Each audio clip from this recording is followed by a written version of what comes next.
Hello friends, एक बार फिर आपका स्वागत है हमारे यूट्यूब चैनल ऐसे स्टडी पॉइंट पर। दोस्तों, एक बार फिर मैं आज आपके लिए CTET previous year primary level का एक सॉल्व पेपर लेकर आया हूं। दोस्तों, इस सॉल्व पेपर में आज जो है भाग 1 यानी कि बाल विकास एवं शिक्षा शास्त्र वाला पार्ट जो है वो इस वीडियो में हम कवर करेंगे।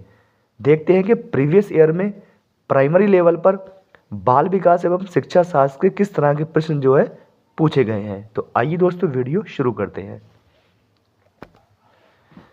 पहला प्रश्न है, लेव वाइगोत्स्की के समाज संरचना सिद्धांत में दृढ़ विश्वास रखने वाले शिक्षक के नाते आप अपने बच्चों के आकलन के लिए निम्नलिखित में से किस विधि को वरीयता देंगे।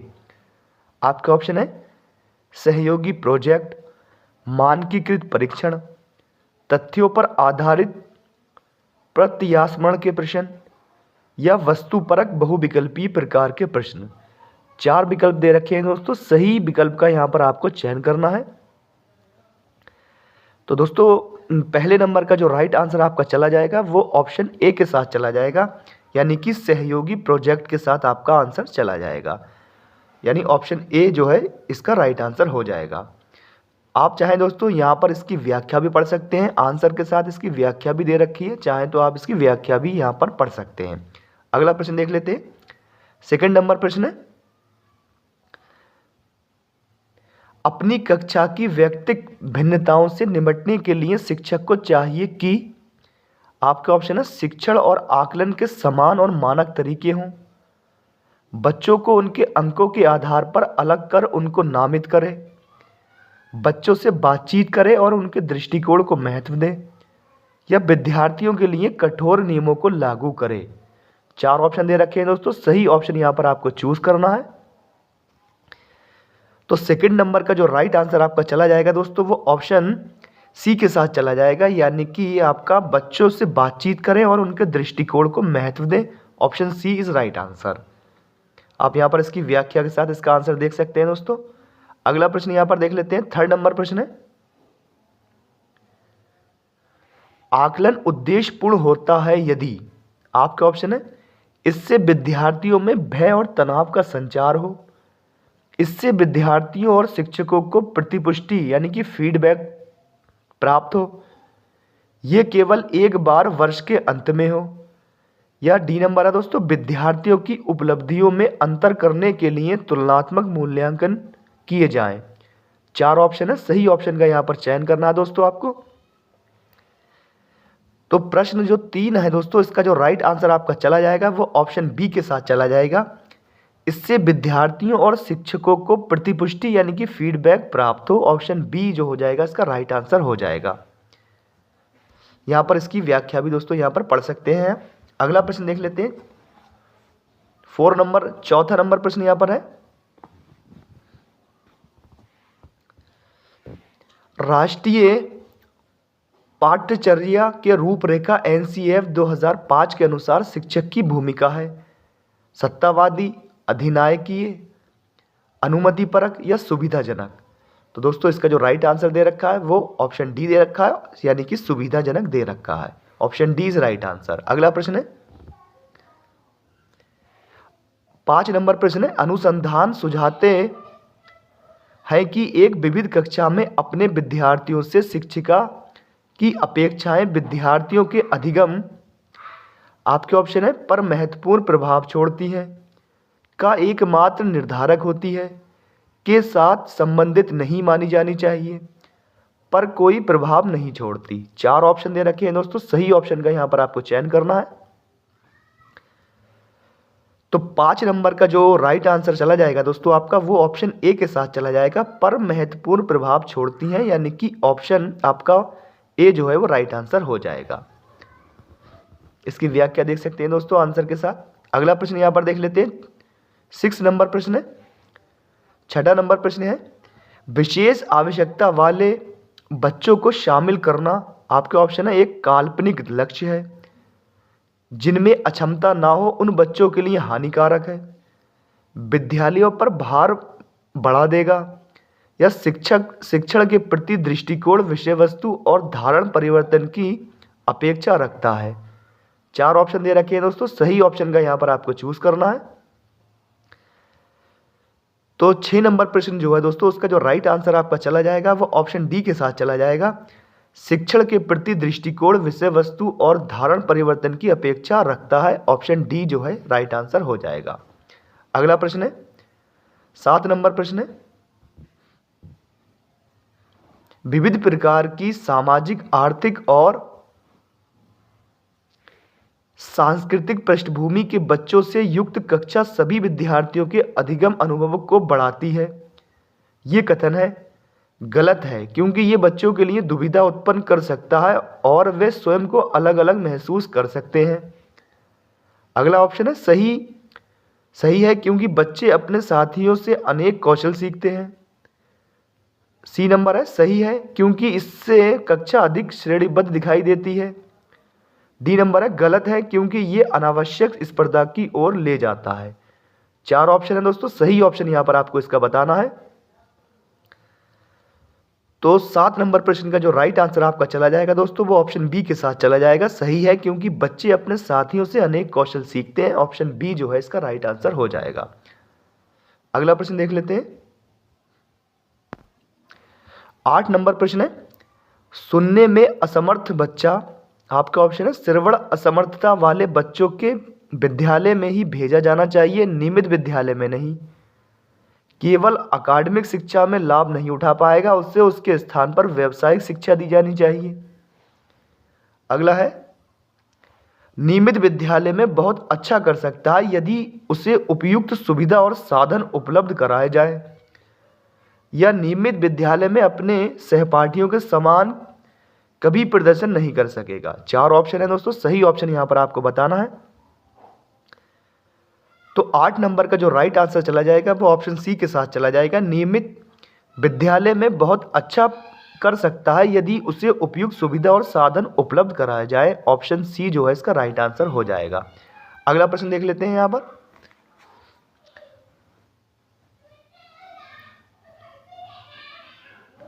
नौ नंबर प्रश्न है, निम्नलिखित में से कौन सी विशेषता प्रतिभावान शिक्षार्थी की है। आपके ऑप्शन यहां पर पढ़ लेते हैं दोस्तों। वह आक्रामक और कुंठित हो जाता है यदि कक्षा की गतिविधियां अधिक चुनौतीपूर्ण नहीं होती हैं, तो वह कम प्रेरित अनुभव करता है और ऊब जाता है। वह बहुत ही तुनक मिजाज होता है। वह रस्मी व्यवहार करता है, जैसे हाथ थपथपाना, डोलना आदि। 4 ऑप्शन है दोस्तों, सही ऑप्शन यहां पर आपको बताना है इसका। तो 9 नंबर जो प्रश्न है दोस्तों उसका जो राइट आंसर चला जाएगा ऑप्शन बी के साथ चला जाएगा आपका। यदि कक्षा की गतिविधियां अधिक चुनौतीपूर्ण नहीं होती हैं तो वह कम प्रेरित अनुभव करता है और ऊब जाता है, यानी कि ऑप्शन बी जो है इसका राइट आंसर हो जाएगा। 10 नंबर प्रश्न है, देख लेते हैं 10 नंबर प्रश्न दोस्तों। यहां पर एक शिक्षिका अपनी प्राथमिक कक्षा में प्रभावी अधिगम को बढ़ा सकती है। आपके ऑप्शन देख लेते हैं। अधिगम में छोटी छोटी उपलब्धियों के लिए पुरस्कार देकर, ड्रिल और अभ्यास के द्वारा, अपने विद्यार्थियों में प्रतियोगिता को प्रोत्साहन देकर, विषय वस्तु को विद्यार्थियों के जीवन के साथ संबंधित कर गए। 4 ऑप्शन है दोस्तों, सही ऑप्शन का यहां पर आपको चयन करना है। तो दोस्तों 10 नंबर का जो राइट आंसर आपका चला जाएगा वो ऑप्शन डी के साथ चला जाएगा। विषय वस्तु को विद्यार्थियों के जीवन के साथ संबंधित करके, ऑप्शन डी जो है इसका राइट आंसर हो जाएगा। अगला प्रश्न है 11 नंबर प्रश्न यहां पर देख लेते हैं दोस्तों। बच्चों के बारे में निम्नलिखित कथनों में से कौन से सही हैं। आपके ऑप्शन है बच्चे जानकारी के निष्क्रिय प्राप्त करता है, बच्चे समस्या समाधान करता है, बच्चे वैज्ञानिक शोध करता है, बच्चे पर्यावरण के सक्रिय अन्वेषक हैं। और यहां पर 4 ऑप्शन दे रखे हैं दोस्तों, सही ऑप्शन यहां पर आपको इसका चयन करना है। तो 11 नंबर का दोस्तों जो राइट आंसर आपका चला जाएगा वो आपका चला जाएगा ऑप्शन यानी कि बी के साथ चला जाएगा। यानी इसमें जो सही आपके हो जाएंगे वो आपके हो जाएंगे दूसरा, तीसरा, चौथा कथन जो है आपका ठीक हो जाएगा यहां पर। यानी बच्चे समस्या समाधान करता है और बच्चे वैज्ञानिक शोधकर्ता हैं, या बच्चे पर्यावरण के सक्रिय अन्वेषक हैं। निष्क्रिय दोस्तों ये नहीं होगा, क्योंकि ये कट जाएगा, क्योंकि ये नेगेटिव कीवर्ड्स में जा रहा है। तो इसका जो राइट आंसर चला जाएगा वो ऑप्शन बी के साथ चला जाएगा। 12 नंबर प्रश्न है, विद्यार्थियों में संप्रत्यात्मक विकास को प्रोत्साहन देने के लिए निम्नलिखित में से कौन सी विधि सबसे प्रभावी है। आपके ऑप्शन है पुराने प्रत्ययों से किसी संदर्भ के बिना नए प्रत्ययों को अपने आप समझा जाना चाहिए, याद करने के लिए कहकर विद्यार्थियों के गलत विचारों को सही विचारों में बदलना, विद्यार्थियों को बहुत से उदाहरण देना और उन्हें तर्क शक्ति का उपयोग करने के लिए प्रोत्साहित करना, जब तक विद्यार्थियों में वांछित संप्रत्यात्मक परिवर्तन न हो जाए तब तक दंड का उपयोग करना। 4 ऑप्शन दे रखे हैं दोस्तों, सही ऑप्शन का यहाँ पर आपको चूज करना है। तो 12 नंबर प्रश्न का जो राइट आंसर आपका चला जाएगा दोस्तों वो ऑप्शन सी के साथ चला जाएगा, विद्यार्थियों को बहुत से उदाहरण देना और उन्हें तर्क शक्ति का उपयोग करने के लिए प्रोत्साहित करना। ऑप्शन सी जो है इसका राइट आंसर हो जाएगा। अगला प्रश्न है 13 नंबर प्रश्न है, प्राथमिक विद्यालय के बच्चे उस वातावरण में सबसे प्रभावी ढंग से सीखेंगे, ऑप्शन पढ़ लेते हैं, जहां उनकी संवेगात्मक आवश्यकताओं की पूर्ति होती है और वे अनुभव करते हैं कि वे महत्वपूर्ण हैं। या बी नंबर है, जहां शिक्षक एकाधिकारवादी है और स्पष्ट आदेश देता है कि क्या किया जाना चाहिए, जहां मूल रूप से पढ़ने लिखने और गणित की संज्ञानात्मक कुशलताओं पर ही ध्यान का केंद्र होता है और बल दिया जाता है, या जहां शिक्षक सारे अधिगमों में आगे होता है और विद्यार्थी से निष्क्रिय रहने की अपेक्षा करता है। दोस्तों सही ऑप्शन का यहां पर आपको चुनाव करना है। तो 13 नंबर का जो राइट आंसर आपका चला जाएगा दोस्तों वो ऑप्शन ए के साथ चला जाएगा, जहां उनकी संवेगात्मक आवश्यकताओं की पूर्ति होती है और वे अनुभव करते हैं कि वे महत्वपूर्ण हैं। ऑप्शन ए इसका राइट आंसर हो जाएगा। 14 नंबर प्रश्न है, एक बच्चा खिड़की के सामने से एक कौवे को उड़ता हुआ देखता है और कहता है एक पक्षी। इससे बच्चे के विचार के बारे में क्या पता चलता है।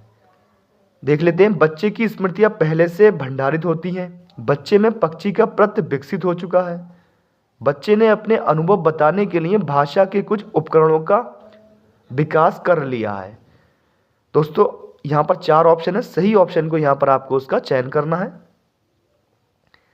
तो 14 नंबर का जो राइट आंसर आपका चला जाएगा दोस्तों वो चला जाएगा आपका ऑप्शन डी के साथ चला जाएगा, यानी कि केवल बी के साथ, यानी बी ऑप्शन आपका यहाँ पर देख लेते हैं, बच्चे में पक्षी का प्रत्य विकसित हो चुका है। तो इसका जो राइट आंसर हो जाएगा वो ऑप्शन डी हो जाएगा। 15 नंबर प्रश्न है, कोई शिक्षिका अपने विद्यार्थियों को क्या कहे कि उन्हें भीतरी प्रेरणा के साथ कार्य करने के लिए प्रोत्साहित कर सके। आपका ऑप्शन है, चलो इसे उसके हल करने से पहले समाप्त कर लो, तुम उसके जैसे क्यों नहीं हो सकते, देखो उसने उसे एकदम ठीक कर दिया, काम जल्दी पूरा करो तो तुम्हें एक टॉफी मिलेगी, इसे करने की कोशिश करो तुम सीख जाओगे। सही ऑप्शन दोस्तों इसमें बताना है आपको। तो 15 नंबर का जो राइट आंसर आपका चला जाएगा वो ऑप्शन डी के साथ चला जाएगा, इसे करने की कोशिश करो तुम सीख जाओगे, यानी कि ऑप्शन डी जो है इसका राइट आंसर हो जाएगा। 16 नंबर प्रश्न यहां पर देख लेते हैं। कोई शिक्षिका अपने विद्यार्थियों को अध्ययन करने हेतु आंतरिक रूप से उत्प्रेरित करने के लिए कैसे प्रोत्साहित कर सकती है। आपके ऑप्शन है, उनमें चिंता और डर पैदा करके, प्रतियोगात्मक परीक्षण से, व्यक्तिगत लक्ष्य निर्धारित करने और उनमें निपुणता पाने में उन्हें मदद देकर, साफ दिखाई पड़ने वाले इनाम देकर जैसे टॉफी। सही ऑप्शन का दोस्तों यहां पर आपको चयन करना है इसका। तो 16 नंबर का जो राइट आंसर आपका चला जाएगा वो ऑप्शन सी के साथ चला जाएगा, व्यक्तिगत लक्ष्य निर्धारित करने और उनमें निपुणता पाने में उन्हें मदद देकर। Option C is right answer. 17 नंबर प्रश्न यहां पर देख लेते हैं। किसी प्रारंभिक कक्षा में प्रभावशाली शिक्षक का उद्देश्य विद्यार्थियों को प्रेरित करना होगा।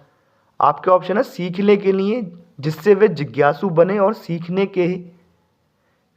के लिए ही सीखना पसंद करें, रटकर याद करने के लिए जिससे वे प्रत्यास्मरण करने में अच्छे बने, दंडात्मक उपायों का प्रयोग करके जिससे वे शिक्षक का सम्मान करें, ऐसे काम करने के लिए जिससे परीक्षा के अंत में वे अच्छे अंक पा सके।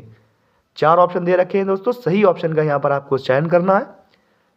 तो 17 नंबर का जो राइट आंसर आपका चला जाएगा वो आपका ऑप्शन ए के साथ चला जाएगा, सीखने के लिए जिससे वे जिज्ञासु बने और सीखने के लिए ही सीखना पसंद करें, यानी कि ऑप्शन ए जो है इसका राइट आंसर हो जाएगा।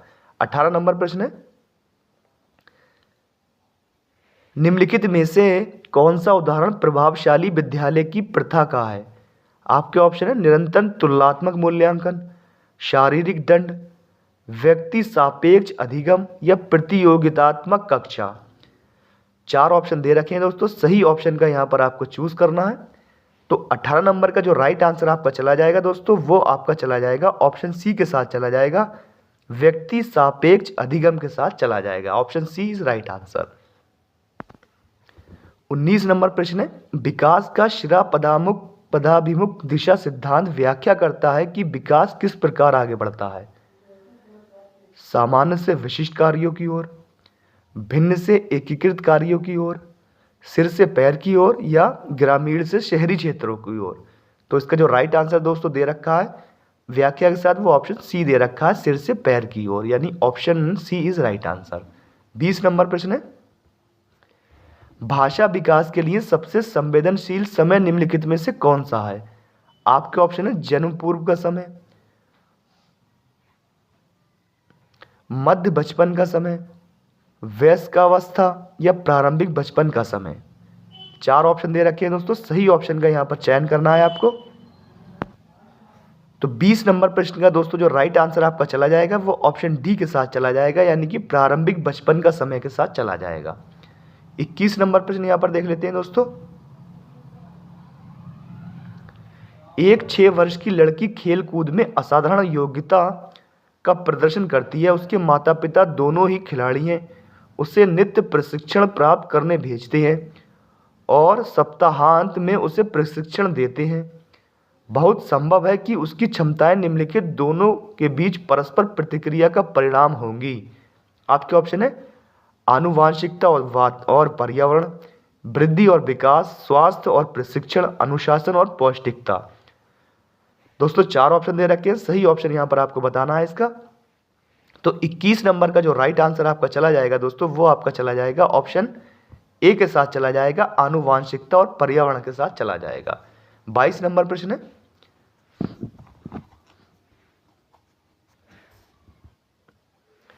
निम्नलिखित में से कौन सा सामाजिकरण के गौण वाहक हो सकते हैं? आपके ऑप्शन है परिवार और पड़ोस, विद्यालय और पड़ोस, विद्यालय और निकटतम परिवार के सदस्य, परिवार और रिश्तेदार। तो 22 नंबर का दोस्तों जो राइट आंसर आपका चला जाएगा वो चला जाएगा आपका, यानी सामाजिकरण के गौण वाहक में चला जाएगा विद्यालय और पड़ोस, आस पड़ोस, पास पड़ोस चला जाएगा, यानी कि ऑप्शन बी जो है इसका वो राइट आंसर में चला जाएगा आपका। 23 नंबर प्रश्न यहां पर है, लेव वाइगोत्स्की के अनुसार संज्ञानात्मक विकास का मूल कारण है। आपके ऑप्शन है संतुलन, सामाजिक अन्योन्क्रिया, मानसिक प्रारूपों का समायोजन या उद्दीपक अनुक्रिया युग्मन। 4 ऑप्शन दे रखे हैं दोस्तों, सही ऑप्शन का यहाँ पर आपको चयन करना है। तो 23 नंबर का जो राइट आंसर आपका चला जाएगा वो ऑप्शन बी के साथ चला जाएगा, यानी सामाजिक अन्योन क्रिया के साथ इसका जो राइट आंसर है वो चला जाएगा। 24 नंबर प्रश्न है, किसी बच्चे का दिया गया विशिष्ट उत्तर कोहल वर्ग के नैतिक तर्क के सोपानों की विषय वस्तु के किस सोपान के अंतर्गत आएगा? यदि आप ईमानदार हैं तो आपके माता पिता आप पर गर्व करेंगे, इसलिए आपको ईमानदार रहना चाहिए। 4 ऑप्शन है दोस्तों, पढ़ लेते हैं, फिर इसका आंसर आपको बताना है कि इसका कौन सा ऑप्शन जो है वो सही होगा। दंड आज्ञाकारिता अनुकूलन, सामाजिक संकुचन अनुकूलन, अच्छी लड़की अच्छा लड़का अनुकूलन या कानून और व्यवस्था अनुकूलन। 4 ऑप्शन है दोस्तों, सही ऑप्शन यहाँ पर चयन करना है। तो इसका जो राइट आंसर चला जाएगा 24 नंबर का वो ऑप्शन बी के साथ चला जाएगा, सामाजिक संकुचन अनुकूलन के साथ चला जाएगा। अगला प्रश्न है, 25 नंबर प्रश्न है, जीन पियाजे के अनुसार अधिगम के निम्नलिखित में से क्या आवश्यक है। आपका ऑप्शन है शिक्षार्थी के द्वारा पर्यावरण की सक्रिय खोजबीन, वयस्कों के व्यवहार का अवलोकन, ईश्वरीय न्याय पर विश्वास, शिक्षकों और माता पिता द्वारा पुनर्वलन। 4 ऑप्शन दे रखे हैं दोस्तों, सही ऑप्शन यहां पर आपको बताना है। तो 25 नंबर का जो राइट आंसर चला जाएगा आपका दोस्तों, वो ऑप्शन ए के साथ चला जाएगा, शिक्षार्थी के द्वारा पर्यावरण की सक्रिय खोजबीन के साथ इसका जो राइट आंसर है वो चला जाएगा। 26 नंबर है, जीन पियाजे के अनुसार प्रारूप निर्माण वर्तमान योजनाओं के अनुरूप बनाने हेतु नवीन जानकारी में संशोधन और नवीन जानकारी के आधार पर पुरानी योजनाओं में संशोधन के परिणाम के रूप में घटित होता है। इन दो प्रक्रियाओं को जाना जाता है।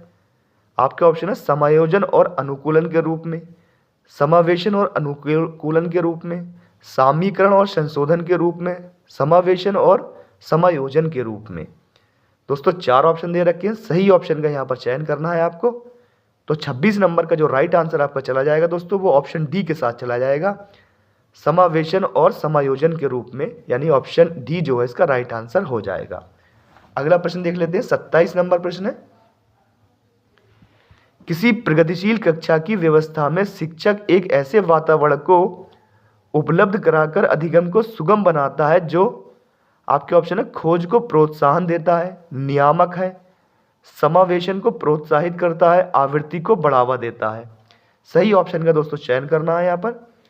तो 27 नंबर का जो राइट आंसर आपका चला जाएगा वो ऑप्शन आपका डी के साथ चला जाएगा, यानी कि ऑप्शन डी हो जाएगा दोस्तों, यानी कि आवृत्ति को बढ़ावा देकर। ऑप्शन डी जो है इसका राइट आंसर हो जाएगा। अगला प्रश्न यहां पर देख लेते हैं, 28 नंबर प्रश्न है,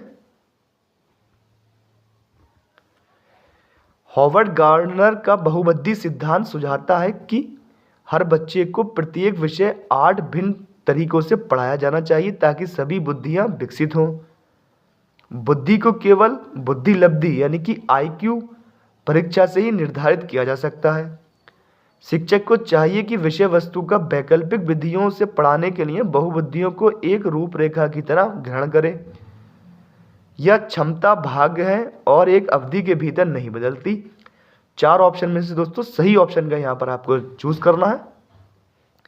तो 28 नंबर का जो राइट आंसर चला जाएगा वो ऑप्शन सी के साथ चला जाएगा, यानी शिक्षक को चाहिए कि विषय वस्तु का वैकल्पिक विधियों से पढ़ाने के लिए बहुबुद्धियों को एक रूपरेखा की तरह ग्रहण करे। Option C is right answer. 29 नंबर प्रश्न है,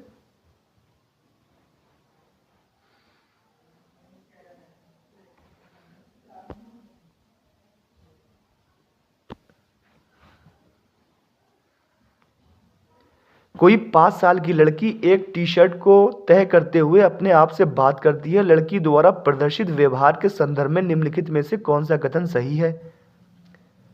आपका ऑप्शन है जीन पियाजे और लेव वाइगोत्स्की इसकी व्याख्या बच्चे के विचारों की अहम केंद्रित प्रकृति के रूप में करेंगे। जीन पियाजे इसे अहम केंद्रित भाषा कहेगा और लेव वाइगोत्स्की इसकी व्याख्या बच्चे के द्वारा निजी भाषा से अपनी क्रियाओं को नियमित करने के प्रयासों के रूप में करेगा। जीन पियाजे इसकी व्याख्या सामाजिक अन्योन क्रिया के रूप में करेगा और लेव वाइगोत्स्की इसे खोजबीन मानेगा। या जीन पियाजे और लेव वाइगोत्स्की इसकी व्याख्या बच्चे के द्वारा अपनी माँ के अनुकरण के रूप में करेंगे। 4 ऑप्शन है दोस्तों, सही ऑप्शन का यहाँ पर आपको चयन करना है। तो दोस्तों 29 नंबर का जो राइट आंसर आपका चला जाएगा वो चला जाएगा ऑप्शन डी के साथ चला जाएगा। जीन पियाजे और लेव वाइगोत्स्की इसकी व्याख्या बच्चे के द्वारा अपनी माँ के अनुकरण के रूप में करेंगे, यानी कि ऑप्शन डी जो है इसका राइट आंसर हो जाएगा। अंतिम प्रश्न यहाँ पर देख लेते हैं दोस्तों, बाल विकास एवं शिक्षा शास्त्र का अंतिम प्रश्न यहाँ पर है। 30 नंबर प्रश्न है, लिंग है आपके ऑप्शन है जैविक सत्ता, शारीरिक संरचना, सहज गुण या सामाजिक संरचना। सही ऑप्शन का दोस्तों आपको चयन करना है। तो लिंग जो है दोस्तों वो एक जैविक सत्ता कहलाता है, यानी कि ऑप्शन ए जो है इसका राइट आंसर हो जाएगा। तो दोस्तों आपने देखा कि प्रीवियस ईयर में प्राइमरी लेवल में बाल विकास एवं शिक्षा शास्त्र से संबंधित किस तरह के 30 प्रश्न यहाँ पर पूछे गए हैं। दोस्तों वीडियो अगर पसंद आया हो वीडियो को लाइक करें और इसी तरह की और वीडियो देखने के लिए चैनल को सब्सक्राइब भी ज़रूर करें।